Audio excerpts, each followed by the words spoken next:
Assalamualaikum warahmatullahi wabarakatuh. Perkenalkan, nama saya Febrianti Nurfitriawati, NPM 1901035 dari Prodi Manajemen Pendidikan Islam, STAI Bakti Persada Majalaya Bandung.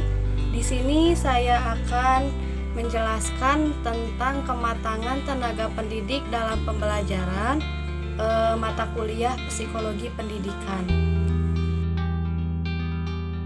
Nah, latar belakang kematangan tenaga pendidik dalam pembelajaran dinyatakan oleh Goleman 2004 halaman 112 menyatakan bahwa bagaimana tingkat emosi menghambat atau mempertinggi kemampuan untuk berpikir dan mencerna untuk mengejar latihan-latihan demi sasaran jangka panjang untuk menyelesaikan permasalahan dan semacamnya. Emosi-emosi itulah yang menentukan batas kemampuan untuk memanfaatkan kemampuan bawaan dan dengan demikian menentukan keberhasilan dalam kehidupannya. Kematangan emosi merupakan salah satu faktor yang penting yang seharusnya dimiliki oleh seorang guru atau tenaga pendidik dalam proses pembelajaran yang baik di sekolah. Tingkat pendidikan guru mempengaruhi bagaimana sikap guru dalam setiap kegiatan pembelajaran di kelas atau di sekolah. Pendidik mengetahui bagaimana membuat suatu rancangan kegiatan agar dapat mengembangkan seluruh aspek perkembangan anak.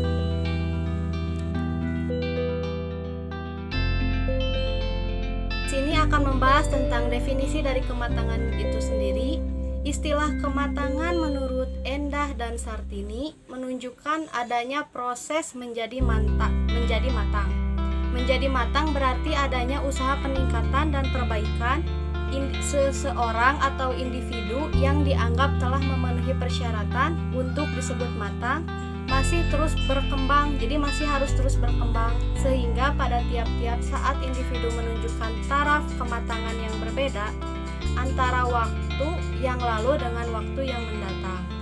Kematangan emosi juga bisa didefinisikan sebagai keadaan di mana seseorang mampu mengendalikan atau mengontrol emosinya dengan tepat sesuai dengan keadaan yang sedang dihadapi.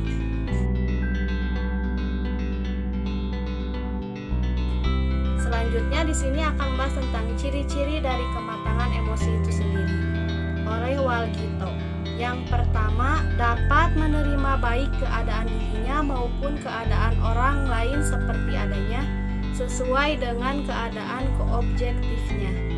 Yang kedua, tidak bersifat impulsif, yaitu individu akan merespon dengan cara berpikir baik, dapat mengatur pikirannya untuk memberikan tanggapan yang mengenainya.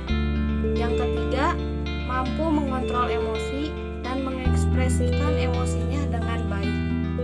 Yang keempat, bersifat sabar, penuh pengertian, dan pada umumnya cukup mempunyai toleransi yang sangat baik.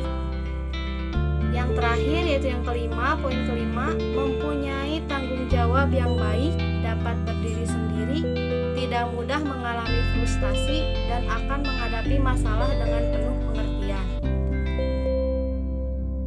Sebagai tenaga pendidik, kita harus memahami peran dan fungsi dari tenaga pendidik itu sendiri. Menurut Slameto, peran dan fungsi guru yang pertama yaitu mendidik dengan titik berat memberikan arah dan motivasi pencapaian tujuan baik jangka pendek maupun jangka panjang. Nah, yang untuk yang kedua, memberi fasilitas pencapaian tujuan melalui pengalaman belajar yang memadai. Yang ketiga, membantu perkembangan aspek-aspek pribadi seperti sikap, nilai-nilai, dan penyesuaian dari siswa. Selain memahami peran dan fungsi dari tenaga pendidik itu sendiri, kita juga harus memperhatikan untuk menjadi sebagai tenaga pendidik. Yang pertama, apa itu yang harus dilakukan oleh seorang tenaga pendidik atau guru? Yaitu membuat ilustrasi dalam bentuk apapun sebagai proses dari pemberian pembelajaran. Yang kedua, harus bisa mendefinisikan mata pelajaran yang akan dibahas. Selanjutnya, menganalisis. Yang keempat, mensintesis. Yang kelima, bertanya. Yang keenam, mendengarkan. Yang ketujuh, menciptakan kepercayaan. Yang kedelapan, memberikan pandangan yang bervariasi. Yang kesembilan, menyediakan media untuk mengkaji materi. Yang kesembilan, menyesuaikan metode pembelajaran. Yang kesepuluh, memberikan nada perasaan. Guru adalah orang yang mengajarkan ilmu pengetahuan kepada peserta didik. Dalam pandangan masyarakat, guru itu adalah orang yang melaksanakan pendidikan di tempat tertentu. Tidak hanya di lembaga pendidikan formal, tetapi bisa juga seperti di lembaga yang lain, seperti di musola, di masjid, maupun di rumah. Salah satu faktor utama yang menentukan mutu pendidikan adalah guru. Guru harus memiliki kesiapan dalam melaksanakan pembelajaran demi tercapainya tujuan dalam menjalankan kegiatan dari sebuah profesi. Kesiapan diperlukan bagi semua profesi, terutama bagi seorang guru. Guru adalah salah satu faktor penentu keberhasilan dalam kegiatan pembelajaran. Oleh karena itu, seorang guru harus membekali diri dengan berbagai persiapan sebelum melakukan pembelajaran yang akan dilaksanakan. Nah, jadi, kematangan seorang guru itu perlu diasah dengan cara mendongkrak tenaga penggerak yang ada dalam dirinya. Jadi, seorang guru itu harus punya motivasi sebagai tenaga penggerak. Nah, di sini akan membahas faktor-faktor kematangan dan kesiapan seorang guru atau tenaga pendidik. Poin pertama ada dari faktor fisiologis, yaitu suatu tingkah laku dapat terjadi apabila organ-organ fisiologisnya telah berfungsi dengan baik. Yang kedua, faktor psikologis, yaitu seseorang harus memiliki motivasi yang baik serta bebas dari konflik-konflik emosional serta halangan psikologis. Yang ketiga yaitu faktor pengalaman. Proses kesiapan seseorang dapat diketahui dari pengetahuan yang berupa informasi-informasi tentang pekerjaan serta pengalaman yang dimiliki oleh seseorang itu sendiri.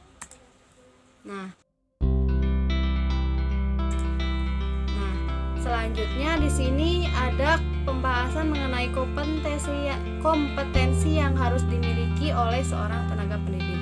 Dalam Undang-Undang Nomor 14 Tahun 2005, di sini ada beberapa poin dari kompetensi yang harus dimiliki oleh seorang guru. Yang pertama yaitu kompetensi kepribadian, yaitu kemampuan kepribadian yang mantap, stabil, dewasa, arif, dan berwibawa, menjadi teladan bagi peserta didik dan berakhlak mulia. Yang kedua yaitu kompetensi pedagogik, yaitu kemampuan mengelola pembelajaran peserta didik. Yang ketiga, kompetensi profesional, yaitu penguasaan materi pembelajaran secara luas dan mendalam. Yang keempat, kompetensi sosial, yaitu kemampuan seorang guru untuk berkomunikasi. Jadi, kesimpulannya yaitu kematangan seorang tenaga pendidik akan sangat berpengaruh terhadap pembelajaran siswa. Setiap tenaga pendidik yang memiliki tingkat kematangan yang berbeda akan nampak berbeda pula dalam menyampaikan pembelajaran kepada peserta didik. Tingkat kematangan tenaga pendidik bisa dilihat dari beberapa hal atau faktor pendukung dalam kematangan tenaga pendidik itu sendiri. Dan juga seorang tenaga pendidik yang matang dan siap dalam pembelajaran akan tahu apa saja yang harus dia perhatikan dan dikerjakan. Sekian dari saya. Assalamualaikum warahmatullahi wabarakatuh.